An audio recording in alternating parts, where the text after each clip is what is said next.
오늘 본문인 이 히브리서는 신약 성경 중에서 이 성경을 누가 썼는지 알 수 없는 저자 미상의 그런 성경입니다. 각 학자들마다 바울이 썼을 것이다, 바나바가 썼을 것이다, 아볼로나 누가가 썼을 것이다 이렇게 다양한 주장을 했지만 확신할 수는 없습니다. 그리고 다른 서신서와는 좀 다른 점이 있어요. 예를 들어서 빌립보서 같은 경우는 빌립보 지역에 있는 교회들에게 보내는 편지이고, 고린도 전후서 이런 성경도 이제 고린도 교회에 있는 교회에 보내는 편지, 이렇게 그 받는 대상이 명확한데 히브리서는 그 받는 대상이 명확하지가 않습니다. 그리고 구체적으로 어느 지역인지 어느 교회인지 알 수 없지만 그 받는 대상이 이제 유대인이다, 이방인들이 아니고 이제 유대인이다라는 것만 우리가 확인을 할 수 있습니다. 여러분, 당시 교회에는 유대인과 이방인이 섞여 있었습니다. 여러분, 혹시 제가 몇 번을 이렇게 말씀을 드렸던 것 같은데, 유대인과 이방인의 어떤 신앙적 차이점에 대해서 여러분이 조금 인지를 하고 있어야 할 것 같은데요. 유대인들은 어려서부터 하나님을 믿습니다. 이제 구약 성경 하나님에 대해서 알고 믿고, 그리고 또 하나님께서 보내기로 약속하신 그 메시아가 올 것임을 기다리는 사람들, 그 사람들이 이제 유대인이고, 그리스도인들, 이제 그리스도라는 게 이제 크라이스트, 구원자, 그거를 이제 중국식으로 먼저 번역이 됐다가 그리스도라고 됐다가 한국어로 들어오면서 저희는 지금 크라이스트를 이제 그리스도라고 부르는데요. 이제 구원자로 예수님을 믿는 사람들. 그래서 구약에 있는 이 성경의 내용이 예수님을 통해서 성취되었다라고 믿는 사람들이 이제 그리스도인들, 기독교인들입니다. 그런데 이제 이방인들은 이제 구약적인 배경이 없는 거죠. 하나님도 모르고 성경도 모르고. 성경을 볼 때 여러분 이제 세 가지 부류가 있다고 생각을 하시면 돼요. 이 속에 유대인들, 구약 성경을 알고 하나님을 알고 믿는 사람들, 그리고 메시아를 아직 기다리는 사람들, 그리고 기독교인들, 이 구약 성경에서 약속되었던 메시아가 예수님이고 그 예수님을 믿는 사람들, 이 부류가 기독교인들이고, 이제 이방인들은 그런 아무런 배경이 없는, 하나님도 모르고 이전에 들어본 적도 없고 어떤 구약 성경을 읽어본 적도 없는 이 세 종류의 사람들이 이제 성경에 나온다고 여러분 보시면 됩니다. 근데 당시 교회에는, 당시 초대교회 이곳에는 유대인과 이방인이 섞여 있었습니다. 그러니까 한쪽은 하나님에 대해 그래도 잘 알고 성경도 많이 읽어봤고 이제 그런 사람들이 있는 거고, 다른 한쪽은 이제 아무것도 모르고 이제 예수님을 믿게 되는 그런 이제 이방인들이 섞여 있었다는 거죠. 우리 교회에도 보면은 그런 경우가 있는 겁니다. 어려서부터 교회를 다닌 사람이 있고 이제 교회 한 번도 안 다녀보다가 이렇게 중간에 하나님을 만나게 돼서 들어온 경우가 있고, 그러면은 이제 사실 문화 차이가 있는 거죠. 예배를 드릴 때 손을 들고 찬양하는 모습을 볼 때 손은 왜 들어요? 이렇게 물어보기도 하고, 할렐루야 하면 당연히 여러분이 아멘 할 때 이건 뭐예요? 약간 이렇게 되는 이런 차이들이 분명히 있는 겁니다. 유대인들 중에 예수님을 구원하고 구원자로 인정하고 기독교인이 된 사람들이 있었고, 이방인들, 구약 성경 아무것도 모르고 하나님을 모르다가 이제 예수님을 믿고 기독교인이 된 사람들이 있었던 겁니다. 이렇게 섞여 있었던 겁니다. 그런데 이제 교회에 유대인들이 많은 어려움을 겪었습니다. 예수님을 메시아로 인정하지 않는 유대인이 그럼 있겠죠? 그 유대인들로부터 공격을 많이 받은 겁니다. 아직 구원자는 오지 않았다. 너희들 지금 잘못된 신앙을 갖고 있다. 예수는 이미 못 박혀 죽지 않았냐? 어떻게 그를 하나님의 아들이라고, 우리의 구원자라고 할 수 있냐? 너희들 신앙이 잘못되었다. 이렇게 이단 취급하고 핍박하고 위협을 가하는 것입니다. 그리고 또한 그 당시에 로마는 정치적으로는 이제 다스려야 하는 이스라엘의 어떤 주된 종교인 유대교는 인정을 해줬어요. 집회와 어떤 그런 것들을 다 허가를 해줬는데, 그리고 심지어는 로마와 이제 유대교가 정치적으로 이제 유착이 됩니다. 그런 모습도 보이지만 기독교는 그렇지 못했기 때문에 불법 종교로 이렇게 규정이 되었습니다. 그렇기 때문에 한평생을 유대인으로 살아온 사람들, 유대교의 제사와 율법 이런 것 가운데 살아왔는데, 교회 안에 다양한 이방인들이 막 들어오고, 그리고 문화적, 종교적으로 막 섞이기 시작합니다. 여러분, 막 유대교 전통이 그대로 막 있는 그대로 지켜져 가는 게 아니라 이방인들도 들어오고 막 다양한 이제 변화를 겪으면서 이 유대인들이 이제 혼란을 겪는 거죠. 그래도 이거는 우리가 볼 때 너무나 중요한 거라고 생각하는데 이게 과연 맞는 건가? 이게 옳은 건가? 하면서 참 신기하게도 유대교로 돌아가는 유대인들이 생겨났습니다. 어떤 그 배경이 히브리서에 있다고 여러분 보시면 되는데요. 그러면서 거기에 또 어떤 일까지 생겨나냐면 예수님에 대한 신앙을 부인하는, 아무래도 우리가 믿었다고 내가 고백했던 이 예수님이 구약에 기록된 그 메시아가 아닐 수도 있겠다라는 이런 어떤 마음의 불신까지 생겨나면서 이 교회 내 유대인들이 신앙적으로 많은 위기를 겪습니다. 히브리서는 이렇게 어려움을 겪고 있는, 신앙적인 어려움을 겪고 있는, 그리고 다시 유대교로 돌아간 혹은 돌아가고자 하는 이 유대인들에게 보내진 편지입니다. 많은 사람들이 그때 당시에 유대인들이 다시 구약의 율법과 제사로 돌아갔습니다. 제사를 우리가 그래도 하나님께서 명령하신 거고 이렇게 해왔는데 이걸 어떻게 갑자기 안 할 수 있냐? 제사로 돌아가려고 하고, 그리고 율법을 지키는 것에 아니야, 내가 그래도 이렇게 지켜왔는데 이것도 계속 해야 돼, 아무래도 이건 잘못된 것 같아, 이렇게 돌아가려고 하는 이 유대인들에게 신앙을 권면하기 위해서 쓰여진 책이 바로 히브리서입니다. 이들에게 히브리서 기자가 사실 전하고자 하는 것을 한마디로 요약하면, 하나로 요약하면 이겁니다. 너희가 돌아가려고 하는 율법과 제사, 그 모든 것들보다 예수 그리스도께서 높으시다. 이게 히브리서를 하나로 정리하면 이렇게 표현할 수 있습니다. 1, 2장에는 천사보다 뛰어나신 하나님의 아들 예수님에 대해서 기록을 하고, 3장, 4장에는 모세보다 뛰어나신 구원자 예수. 그러니까 유대인들이 중요하게 생각되는 것들보다 예수님이 더 중요하다는 이런 내용들을 전개해 가면서 이제 설득을 하는 거죠. 4장부터 7장까지는 레위 제사장보다 뛰어나신 대제사장 예수에 대해서, 그리고 8장부터 10장까지는 옛 언약과 옛 제사보다 뛰어나신 예수님, 그리고 그가 해주신 새로운 언약에 대해서, 그리고 완벽하게 드려진 십자가의 제사에 대해서 이렇게 하나하나 다 설명을 하고 예수님에 대해 전달합니다. 그리고 그 이후에 이제 11장 이후부터는 너희들이 이러한 예수 그리스도를 믿으면서 신앙생활을 할 것을 권면하면서 히브리서가 마무리되죠. 그 중에서도 오늘 저희들이 본문으로 삼은 4장, 이 4장에는 하나님의 말씀이 살아계시다 라는 내용이 중심을 이루고 있습니다. 하나님의 말씀이 살아계시다. 여러분 많이 들어본 얘기죠. 하나님의 말씀이 살아있다. 이게 여러분 많이 들어봤지만 어떤 의미라고 생각하세요? 하나님의 말씀이 살아있다. 하나님의 말씀이 살아있다. 많이 들었지만 깊이 생각해 보지 않았을 수도 있고, 조금 더 이제 생각을 하는 청년들은 예수님이 이 땅에 살아있는 말씀으로 오셨으니까, 말씀이 살아있다, 예수님을 살아계신 말씀이다 라고 하겠구나 라는 정도를 여러분 알고 계실 거예요.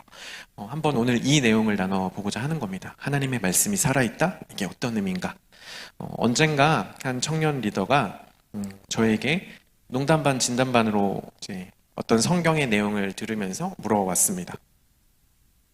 그게 오병이어 기적이었네요. 지금 생각이 났는데, 오병이어 기적 성경 본문을 딱 얘기하면서, 그때 당시에 전도사였는데, 진짜로 전도사님 떡 5개랑 물고기 2마리로 5,000명을 먹었겠죠? 막 약간 이런 진담 반 농담 반, 믿을 수 없는 것도 같고 근데 또 믿어야 할 것 같고, 약간 이런 마음을 담아서 물어봤습니다. 제가 그때 이렇게 또 역으로 질문을 했어요. 예수님을 믿냐? 믿는다. 예수님이 죽었다가 십자가에 달려 돌아가셨다가 우리를 위해 다시 부활하신 것을 믿냐? 믿는데요. 그거 믿으면 성경 속에 나머지 못 믿을 게 뭐 있냐? 제가 이렇게 좀 장난을 같이 섞어서 대답을 했는데, 근데 제가 한 그 대답을 제가 또 곱씹게 됐어요. 생각을 해보니까 결국에 우리가 성경을 대할 때, 하나님의 말씀을 대할 때 이 예수님을 중심에 놓고 받아들이는 게 참 중요하겠구나. 예수님의 죽음과 부활이 믿어지는데 내가 성경 속에서 못 믿을 것이 무엇이며 하나님의 말씀 가운데서 받아들이지 못할 게 무엇인가? 우리가 하나님의 말씀을 대할 때 우리 중심에 품고 있어야 하는 것은 예수 그리스도구나라는 이런 묵상을 하게 됐는데요. 요한복음이 기록을 합니다. 말씀이 육신이 되었다고. 하나님의 말씀이 육신이 되었다. 예수님께서 이 땅에 오셨다. 살아계신 말씀으로 오셨다. 이런 의미입니다. 하나님의 살아계신 말씀이 이 땅에 인간의 육신의 모습을 입고 오셨다라는 거죠. 이것조차도 사실 너무 어려워요. 이게 이해가 안 가죠. 우리가 하나님의 말씀을 듣습니다. 여러분, 책을 읽어요. 근데 그 책이 잘 이해가 안 가는데 그 책의 내용을 그대로 내 눈앞에서 보여주는 한 사람이 있다면 여러분, 그 책의 내용이 이해가 가겠죠? 만약에 책으로 여러분 연애를 배웠다고 해봐요. 이렇게 하면 이렇게 하고 이렇게 하면 이렇게 하고 시행착오를 겪다가 내가 진짜 실제로 연애를 할 때 경험적으로 정말 배워가는 거죠. 알아가는 거죠. 이런 의미로 여러분이 받아들이시면 조금은 더 이해가 되실 수도 있을 것 같아요. 하나님의 말씀을 읽어왔습니다. 그리고 배워왔습니다. 알아왔습니다. 근데 그 말씀 자체이신 예수님이 이 땅에 오셔서 그 말씀의 모습 그대로를 살아내신 것을 우리가 보는 거예요. 하나님의 말씀이 이 땅에 그것을 성육신 하셨다라고 합니다. 우리가 전에는 알 수 없었지만 정확하게 명확하게 알지 못했지만 예수님의 삶을 보면서 이게 이 말씀이셨겠구나. 예수님의 삶을 하나하나 보면서 성경에 기록된 이런 내용들이 예수님의 이런 삶의 모습이셨겠구나 라고 확인하면서 우리가 말씀을 더욱더 알아가는 거죠. 말씀이 내 안에 살아 움직인다. 말씀이 원동력에 있다라는 것은 그런 차원이 있습니다. 그렇다면 우리에게 조금 더 사실적으로, 우리에게 조금 더 알아들을 법한 내용으로 한번 이 말씀을 계속해서 파고 들어와 봤는데요. 제가 이전에 사역자 모임을 합니다. 이제 교회에서 말고 청년 사역자 모임 아니면 교육부서 사역자 모임 이런 걸 제가 외부적으로 활동을 이전에 했었는데 그때 나왔던 공통적인 사역자들의 고민이 있었어요. 그거는 뭐냐면 우리 교회로 치면 패밀리 모임, 다른 교회로 하면 셀 모임, 이런 소그룹 모임을 할 때 대부분 다 크게 다르지 않아요. 일주일 동안 있었던 이야기를 하고 그리고 힘들었던 점이나 어려웠던 점들, 화났던 것들을 나누고 학교에서 직장에서 겪는 일들을 나누고 얘기도 하고 고충도 나누고 위로도 받고 함께 기도해주고 공감도 해주고 이렇게 모임이 진행이 되고 끝나면 같이 밥 먹고 차 마시고 보통 이렇게 모임이 진행이 돼요. 우리도 크게 다르지 않습니다.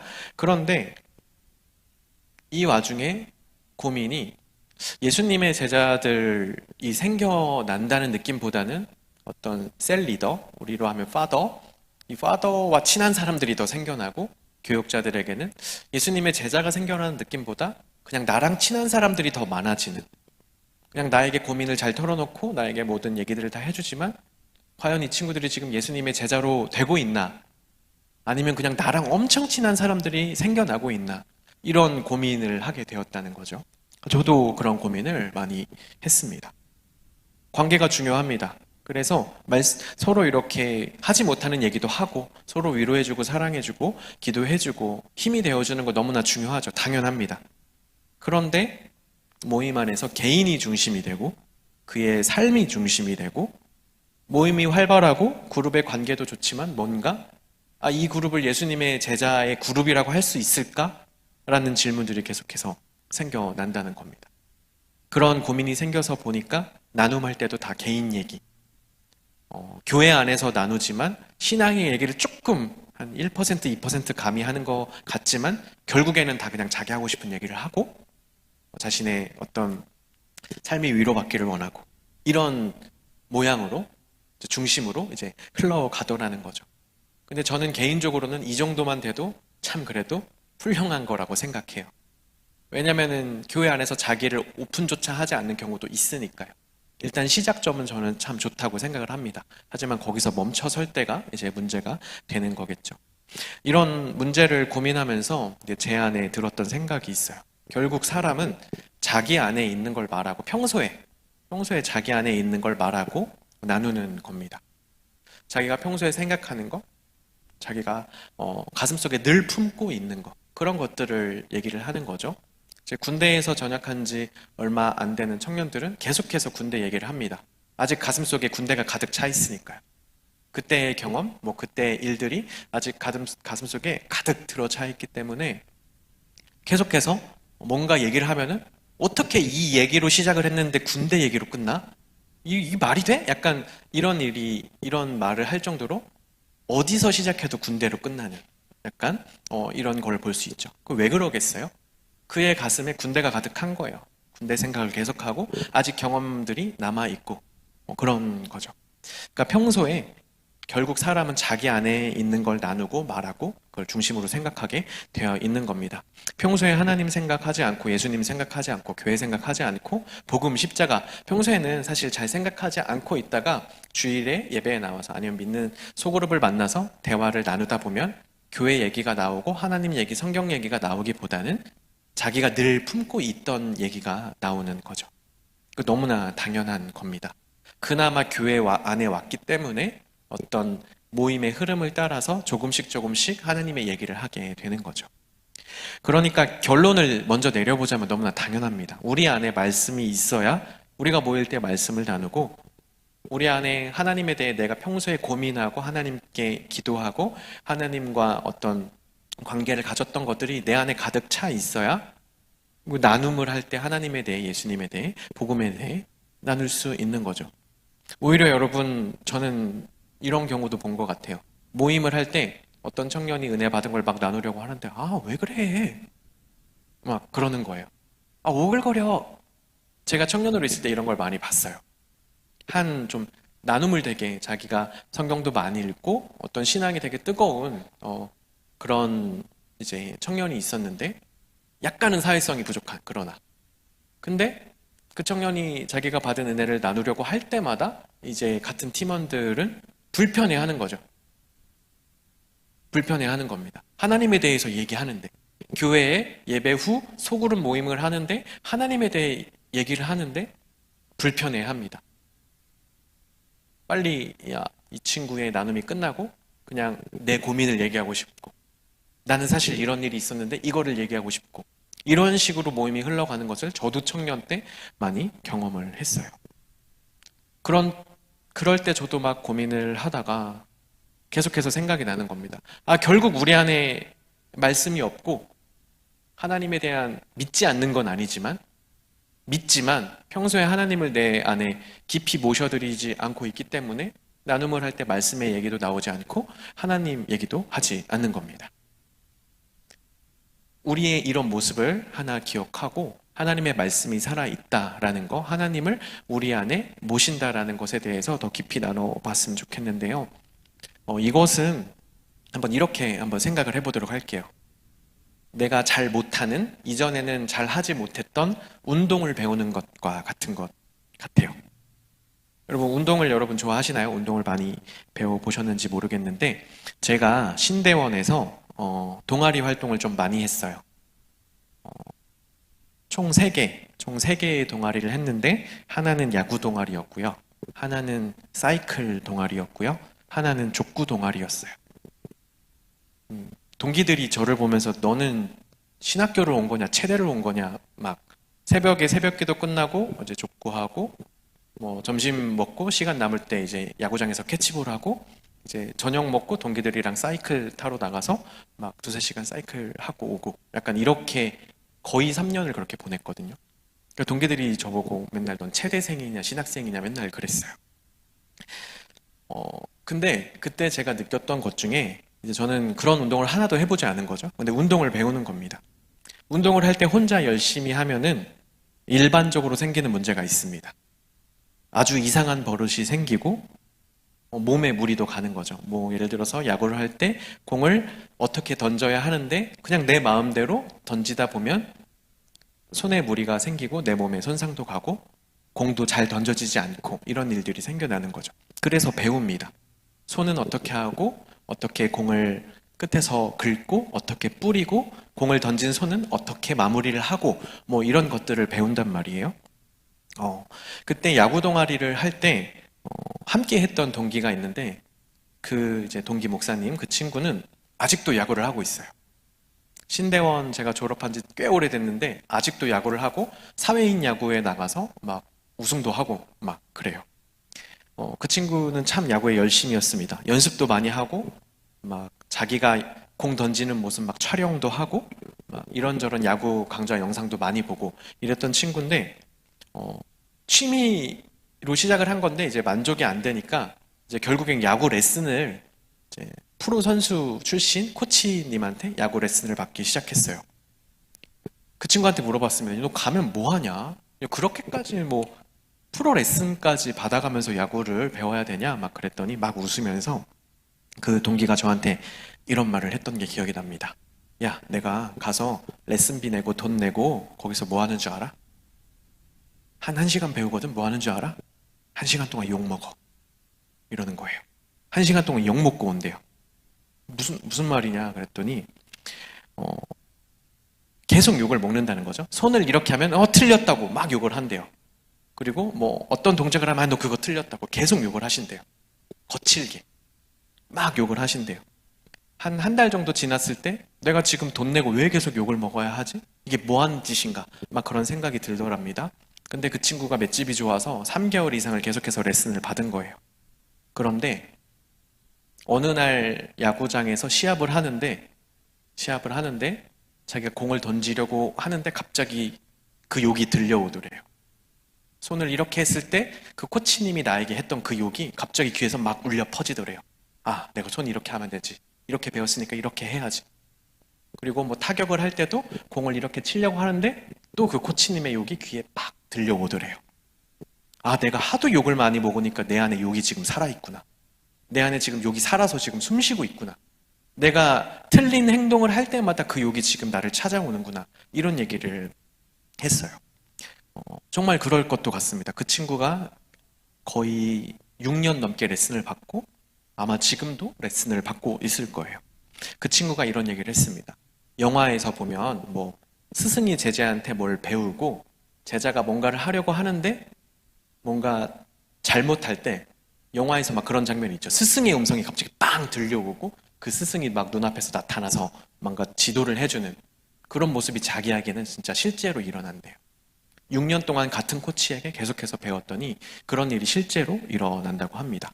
6년간 욕을 먹으면서 자신 안에 코치가 한 명 생기게 되었고 그 코치님이 바로 내 눈앞에 없어도 실제로 레슨을 받는 게 아닌데도 내 안에 생겨진 그 코치님에 의해서 평소에 운동을 할 때 잘못된 것을 알 수 있고 그리고 더 올바른 자세로 이제 수정할 수 있게 되었다라고 하는 말을 하는 것을 참 그게 인상적이었어요.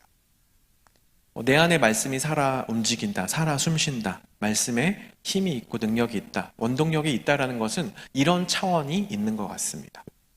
말씀을 읽고 외우는 것도 중요하죠. 근데 어떤 상황을 맞닥뜨릴 때마다 우리가 이런가요? 시험을 풀 때 몰랐던 거 기억하면서 약간 왼쪽 사선위를 보면서 그게 몇 장 몇 절이었더라? 약간 이런 식으로 우리가 삶을 살아가는 게 아니라 내가 꾸준하게 들었고 공부했고 묵상했고 들었던 설교 그런 말씀들이 나를 형성을 하고 내 안에 이제 말씀의 코치가 예수님이 내 안에 이렇게 들어오셔서 내 삶을 정돈시켜 주시는 것이죠. 그런 차원이 더 강한 것 같아요. 어떤 우리는 말씀을 대할 때 다 공부하고 외우고 익히는 것으로만 생각하지 않나요, 여러분? 성경 공부를 한다. 어떤 말씀을 외운다. 암송을 한다. 근데 내 안에 말씀의 코치를 세운다. 뭐 이런 의미로는 잘 생각하지 않잖아요. 그런데 말씀이 살아있다라는 것은 이렇게 모르는 운동을 전문가에게 배우며 내 안에 코치를 세우는 것과 같은 겁니다. 살아계신 말씀이신 예수님을 내 안에 인생의 코치로 세우고 계속해서 그분을 통해서 내 인생을 점검하는 거죠. 여러분 계속해서 말씀을 읽고 이 말씀의 의미가 무엇일까를 하나님께 기도하고 그 말씀의 의미를 또 깨달아가고 그렇게 우리의 삶 속에서 계속 그런 일들을 해나갈 때 어느 순간 삶 속에서 그런 코치가 일어나는 겁니다. 저희 딸이 이거 전에 저희 여러분에게 했던 얘기 같은데 식기도 할 때 여러분 노래 찬양하잖아요. 세 가지의 버전이 있어요. 저희 딸에게. 그냥 기도하라고 할 때가 있고 뭐 이 노래 불러 아니면 뭐 이 노래 불러 날마다 우리에게 양식을 주시는 이 식기도가 있잖아요. 근데 딸이 그 발음이 좀 잘 안 되니까 이제 날마다 우리에게 양심을 주시는 맨날 이렇게 부르거든요. 맨날 이렇게 불러요. 근데 어느 날 그게 꽝 와 닿아서 그래, 하나님은, 예수님은 늘 우리에게 말씀을 통해서 양심을 주시는 거지. 날마다 우리에게 말씀을 통해서 내 삶이 하나님의 뜻에 어떻게 맞아야 할지 아니면 어떻게 벗어나 있는지 늘 우리에게 그런 말씀의 양심을 주시는 게 맞지. 갑자기 그걸 부르다가 갑자기 혼자 머리를 꽝 얻어 맞은 것 같이 이렇게 멍하니 있었던 그런 기억이 납니다. 내 안에 말씀을 살아계신 하나님의 아들 예수 그리스도 그 말씀이신 그분을 내 안에 받아들인다라는 것은 그런 의미인 겁니다. 그냥 뭐 외웠던 게 기억나고 단순한 그런 차원을 넘어서서 하나님의 말씀이 내 안에 막 삶 곳곳에 연결이 되는 거죠. 그래서 내가 어떤 상황에 맞닥뜨릴 때 어떤 막 진짜 귀에 실제적인 음성으로 야, 너 이거 지금 아니야. 이런 식으로 귀에 음성이 들리는 게 아니라 내 삶이 조율되는 겁니다. 하나님의 말씀이 내 안에 살아 숨쉬고 계셔서 내가 어떤 삶, 어떤 상황, 어떤 환경에 이렇게 놓일 때 하나님의 말씀이 나를 조율해 주시는 거죠. 어떤 마음을 막 부어주시고. 내가 늘 이렇게 해왔는데 어느 날 갑자기 내 마음에 계속해서 불편함이 느껴지고 아, 내가 이게 맞는 건가? 갑자기 고민이 생기고 이전에는 고민이 없었던 부분인데 막 하나님께서 우리의 마음에 고민을 부어주시고 다시금 생각해보게 하고 변할 수 있는 기회를 허락하시고 우리 안에 세워진 말씀의 고치로 인해서 내 삶이 조율되는 겁니다. 고쳐져 나가는 것이죠. 이런 부분이 있는 겁니다. 아까 이제 운동을 새로 배우는 것을 비유로 들었잖아요. 말씀을 통해서 내 안에 인생의 코치를 세운다라고 할 때 처음에 해야 되는 것은 지금 내가 잘못됐다라는 것을 인정을 해야 하는 겁니다. 저도 운동을 배울 때 내가 내 나름대로 해왔던 것들을 막 했을 때 틀렸다라고 할 때 제가 그것을 인정하지 않으면 아니, 난 이게 맞는 것 같은데 이렇게 하는 게 더 좋은 것 같은데 하면 저는 결코 고쳐지지 않겠죠. 그냥 그 수준에서 그냥 일반인이 그냥 혼자 나름대로 한 그 수준에서 결코 그 이상으로 벗어나지 못할 겁니다. 그런데 불편하더라도 아, 내가 이게 잘못됐다고 하니 고쳐보자. 한번 바꿔보자. 라고 인정할 때에만 그 이상의 수준으로 올라갈 수 있는 거죠. 우리의 삶에서 그런 부분이 있는 겁니다. 하나님의 말씀을 내 안에 받아들일 때 아, 내 삶에 하나님의 말씀을 기준으로 했을 때 잘못된 것이 있구나. 이 코치님의, 말씀이라는 코치님의 지적을 받아들이는 거죠. 인정하는 겁니다. 그러면은 저는 어떻게 해야 하죠? 라는 하나의 질문을 또 말씀에 던지게 되는 거죠. 그럼 또 말씀을 또 묵상하고 읽으며 말씀과 관계를 맺다가 네가 이게 잘못됐으니까 그럼 너는 이렇게 해라. 라는 삶의 조율이 일어납니다. 근데 이 조율이라는 것은 사람마다 다 달라요. 저희 할머니 같은 경우는 참 꿈을 많이 꾸시고요. 어떤 분 같은 경우는 뭐 찬양을 하다 그런 마음이 많이 들기도 하고, 저 같은 경우는 저의 마음에 많은 불편함을 주시는 식으로 하나님께서 말씀하시는 것 같아요. 사람마다 이것은 다 다른 것 같습니다. 여러분들도 여러분의 삶에 하나님께서 어떻게 조율하실지, 어떻게 간섭하시는지 그 지점들을 찾아내고 아, 이런 부분이구나. 하나님께서 이렇게 나에게는 이런 방식으로 내 삶을 말씀으로 조율해 주시는구나. 이것을 우리가 알아야 하는 겁니다. 그렇기 때문에 우리가 평소 말씀 앞으로 나아가는 게 너무나 중요합니다. 여러분, 이제 패밀리가 개편되고 하면은 패밀리 모임 안에서 통독도 진행할 예정이고, 그리고 소그룹으로 큐티도 이렇게 진행해 볼 예정이에요. 그리고 저희 교회 전체적으로는 3월부터 성경 통독을 지금 시작한 그런 상황입니다. 한번 여러분들이 이런 경험 안으로 들어가 보셨으면 좋겠어요. 이게 반드시 내 머릿속에 딱 정확하게 기억되는 그런 영역의 것이 아닐 수도 있습니다. 읽고 까먹을 수도 있어요. 큐티해서 묵상하고 잊어버릴 수도 있습니다. 근데 그게 완전히 사라지고 내 안에서 완전히 삭제된 게 아니라 그 작은 부분이 내 삶을 형성하는 겁니다. 여러분, 초등학교 6년 동안, 중학교 3년 동안, 고등학교 3년 동안 교회에서 설교를 듣고 교회에서 신앙생활을 해왔죠. 근데 여러분 고등학교 때 들었던 여러분 고등학교 때 뭐 전도사님이든 목사님이든 담당 교역자께서 여러분에게 하셨던 설교 중에 가장 은혜 받았던 거 한번 얘기해 보세요 라고 하면 여러분 대답할 수 있습니까? 저는 하나도 대답을 못 하겠어요. 기억이 정말 하나도 나지 않아요. 저만 나쁜 놈인가요? 하나씩은 다 기억하고 계세요? 사실 그렇지 않잖아요. 기억이 나지 않는 겁니다. 다 까먹고 잊어버리는 거죠. 저도 이런 적이 있어요. 저는 설교를 이제 공부하는 것처럼 이제 제가 존경하는 목사님들이나 이런 인터넷에 올라와 있는 설교를 들으면서 약간 필기하면서 그렇게 설교처럼 안 하고 공부처럼 그렇게 하는 그런 습관이 좀 있는데 어느 날 어떤 설교를 들었어요. 이제 다 필기를 했습니다. 필기를 하고 이거를 항상 클라우드에 저장을 하거든요. 저장을 하려고 봤더니 똑같은 설교를 해놓은 거예요, 제가. 그 목사님의 똑같은 설교.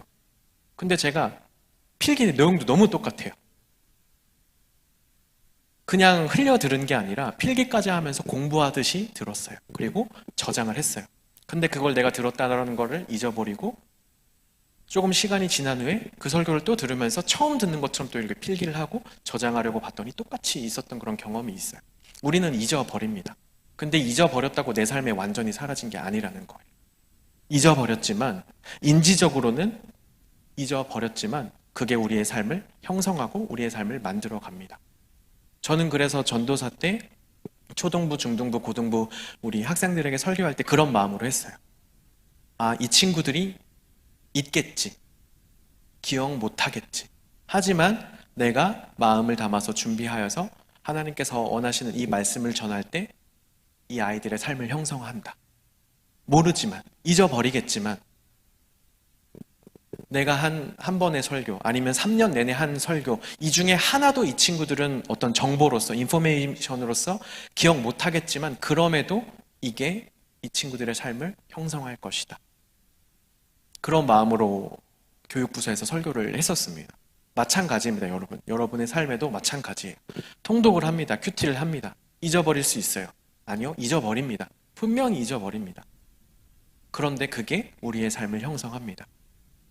내 안에 말씀의 코치가 세워지고 정말 필요한 순간에 그 코치에 의해서 우리의 삶이 움직여지고 조율되는 거죠.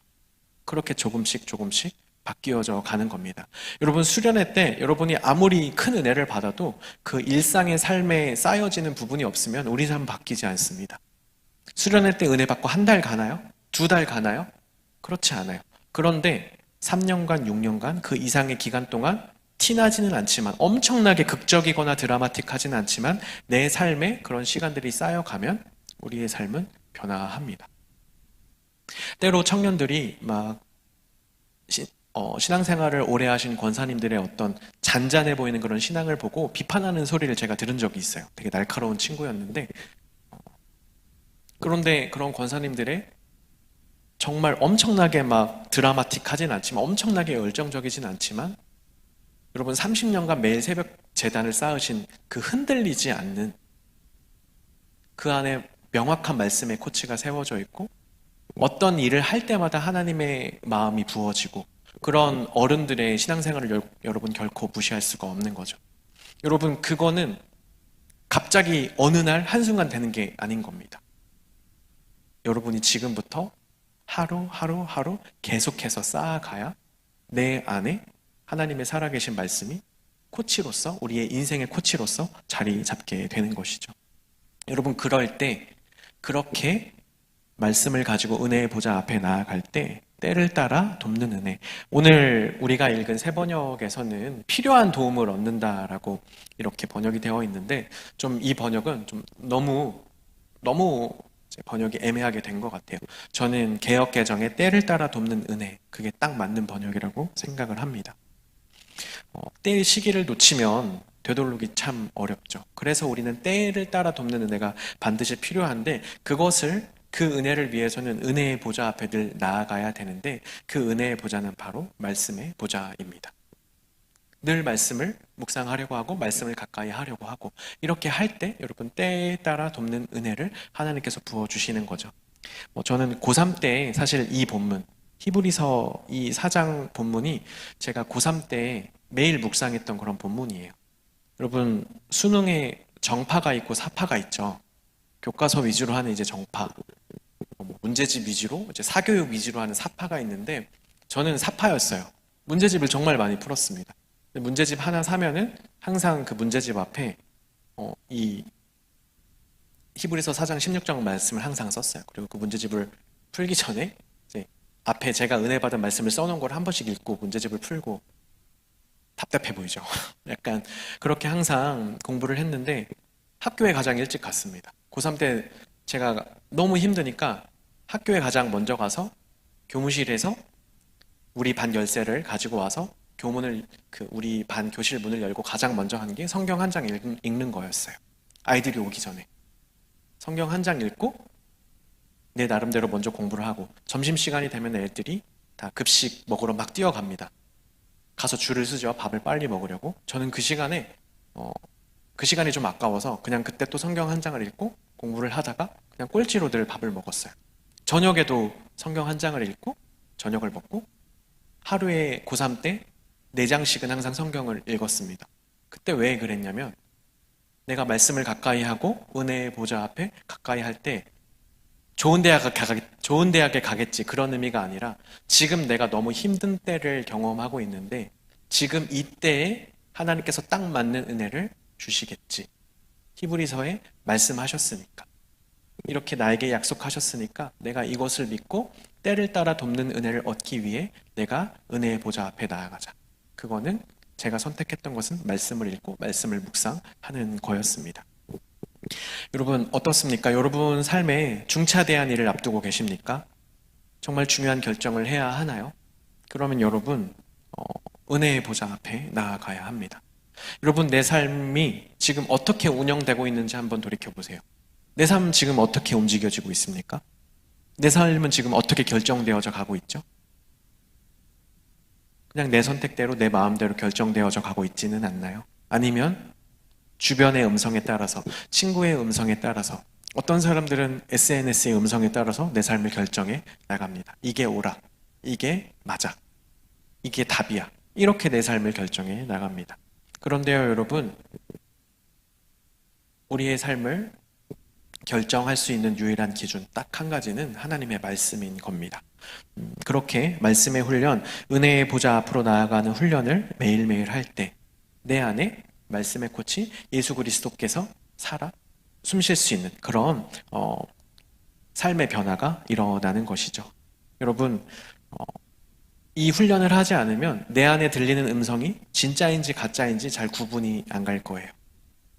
기도를 할 때 하나님의 음성은 듣는다는 게 뭘까? 이게 하나님의 음성일까? 아니면 그냥 내 생각일까? 내 마음일까?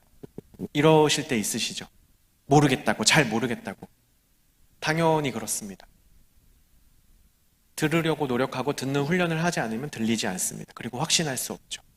여러분이 하나님의 말씀을 매일 내 안에 인생의 코치로 모시는 훈련을 해나가지 않으면 그 음성은 들리지 않고 그 음성은 분간할 수가 없습니다. 여러분 앞으로 청년의 때 지금으로부터 은혜의 보좌 앞에 나아가서 말씀의 코치를 내 안에 인생의 코치로 세우고 내 삶이 하나님의 말씀에 의해 조율될 수 있게 해달라고 늘 여러분이 은혜의 보좌를 하나씩 찾았으면 좋겠습니다. 저는 지금 생각하면 고3 때가 신앙이 가장 좋았던 것 같아요.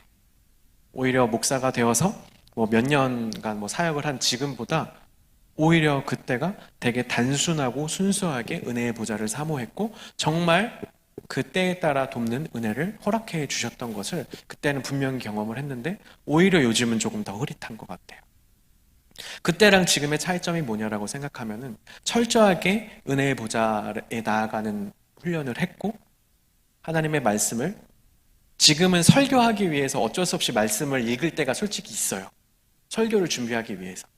근데 그런 목적이 아니라 그냥 하나님께서 은혜의 보좌 앞에 나아갈 때 지금 나에게 딱 맞는 은혜를 주신다고 성경에 약속하셨으니 내가 은혜의 보좌 앞에 나아가자. 말씀 앞으로 나아가자. 정말 단순하고 순수하게 말씀 앞으로 나아갔던 그때가 오히려 더 지금의 저보다 더 신앙이 좋은 것 같고 하나님과 더 가까웠던 것 같습니다. 여러분, 우리가 그렇게 매일매일을 쌓아갔으면 좋겠습니다. 수련회 어떤 뭐 특별한 강사 목사님 모시고 말씀 듣는 거 그런 거 다 좋아요. 중요합니다. 잘못되었다는 거 아닙니다. 하지만 그렇게 한 번이 어떤 충격은 될 수 있지만 한 번의 어떤 주의 환기, 맞다. 한 이 정도는 될 수 있지만 내 삶을 형성하지는 못하는 겁니다. 내 삶을 형성하기 위해서는, 말씀으로 내 삶이 정말 조율되기 위해서는 하루하루 티나지는 않지만, 엄청나게 극적이고 드라마틱하지는 않지만 하루하루 내 삶에 은혜의 보좌를 쌓아가는 그런 훈련을 우리 청년부 모두가 할 수 있기를 소망합니다. 여러분의 말씀의 보좌, 은혜의 보좌를 찾으십시오. 그리고 그게 당장 오늘 내 삶을 엄청나게 크게 변화시키지 못한다 할지라도 끈질기게 하루하루를 쌓아가십시오. 그렇게 될 때 여러분의 삶이 하나님의 말씀에 의해서 조율될 것입니다. 이 시간 함께 찬양하실 때 주님보다 앞서지 않고, 이 가사를 조금 여러분 정말 묵상하시면서 찬양하셨으면 좋겠는데요. 오늘 이곳에 계신 성령님, 이 찬양하실 때 정말 주님의 말씀보다 앞서지 않겠습니다. 말씀의 인도를 받겠습니다. 말씀의 그 인생의 코치, 말씀의 코치의 그 음성에 따라 내 삶이 조율될 수 있게 해달라고 설교의 내용을 기억하시면서 함께 찬양합시다.